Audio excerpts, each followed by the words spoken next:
G'day, today we're going to be changing out the air conditioning clutch, idler pulley and the magnet on this Toyota Hilux here. Now it's pretty much the same no matter what vehicle you've got, all the air conditioners run on the same principle.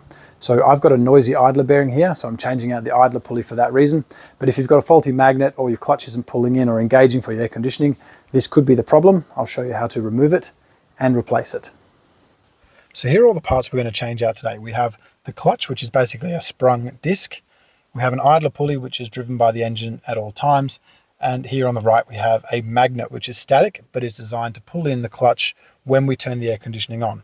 So simulated here, when we put a 12-volt signal into the magnet, the clutch at the front of the idler pulley pulls in hard, and the idler pulley therefore drives the air conditioning compressor. Okay, now to get it apart, we need to get the spring clutch off the front of the compressor first, in front of the idler pulley.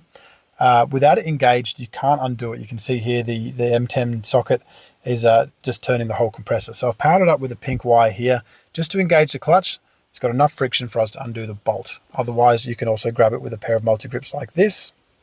Once the bolt's loose, we can wind it out, and then we need to remove the spring clutch off the front of the compressor. Now, it's not going to pull off by hand if it's been there a while, but they do give us an M8 jacking thread at the front. It's the same on the aftermarket clutch I've got here as well. So you can jack it out with a M8 threaded bolt, which I've done here. Now you may need to grab the clutch for this as well, because of course the whole unit is going to rotate.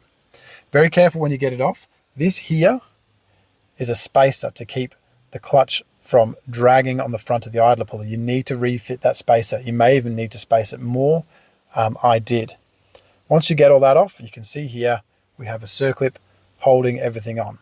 This here is the tensioner. We're going to need to remove the belt first. So the 14mm socket, like this video I've done recently here, we can remove the belt so we can get the circlip off and remove the idler pulley from the front of the compressor, so we can change out that noisy bearing that I've got an issue with.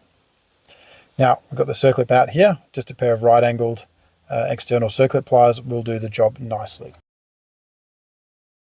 Okay, next we had to get a little bit rough to get the idler pulley off. I'm just giving it a bit of a strike on the back here. If you're going to reuse the idler pulley, probably not recommended. Just be careful of the wires and everything as well if you're going to do that.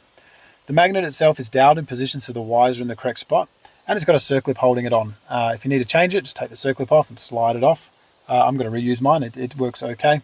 Just making sure that the plate fits in the right spot, and it's going to drive the compressor as well here. Don't forget to fit the spacer behind it when you do fit that plate.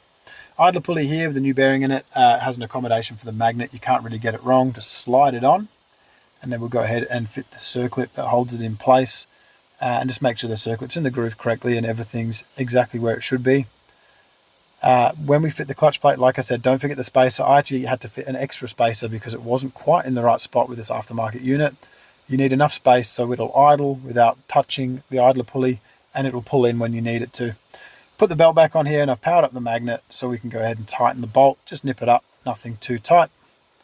Here it is running. Everything works as it should. It pulls in and it idles when it needs to. Thank you very much for watching.